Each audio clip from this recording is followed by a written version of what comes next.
பாரதிராஜா சாரோட நடிப்பு என்ன பார்த்தீங்கன்னா, நல்லா உள்ள போவார். அவர்ட்ட நான் டெக்னீஷியனா இருக்கும்போது பார்க்கும்போது, அவர் வந்து ஏன்னா அப்படித்தான் எனக்கு நடிப்பு பயிற்சியே. யாராவது ஒரு கேரக்டர் நாங்க ஆக்சுவலா என்னுடைய வேலை அசிஸ்டன்ட் கேமராமேன் ரிஃப்ளெக்ட் பிடிச்சிட்டு இருப்பேன். ஆப்போசிட் கேரக்டர் நடிக்க போகும்போது அந்த டயலாக்க நாங்க ஒரு வாட்டி ஞாபகத்துல திரும்பி வா வந்து பண்ணுன்றுவாரு. என் வேலை அது இல்ல. எனக்கு நான் டயலாக பேசணும்னா கேட்க முடியாது. அதுக்காக என்ன பண்ணுவோம்னா, இங்க இருக்கும்போதே எனக்கு மைண்ட்ல வந்து அந்த ஒரு ஒரு பக்கம் லிசன் பண்ணிட்டே இருப்போம். சடக்குன்னு வாங்கணும் பார்த்தியா? அவன் நடிக்கிறான், நீ நடிக்க மாட்டியா? அப்படின்லாம் சொன்னதுக்கப்புறம் தான் அந்த பிராக்டிஸ் வந்தது. அது இப்போ வந்து நெறைய ஹெல்ப் பண்ணுது.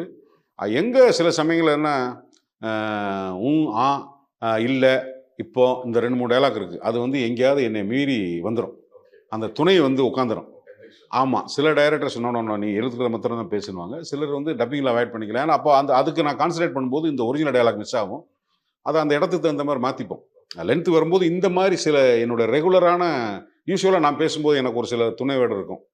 இப்ப நம்ம சின்ன இப்ப என்ன சொல்றது? அப்படி அப்படி ஒரு வந்துன்னு சொல்லுவாங்க. அப்படின்னுவாங்கல்ல. அது மாரி சில வார்த்தைகள் வந்து உட்காந்துரும். டயலாக் பேசும்போது மாத்திரம் வரும் எனக்கு. மத்த நேரம் வராது.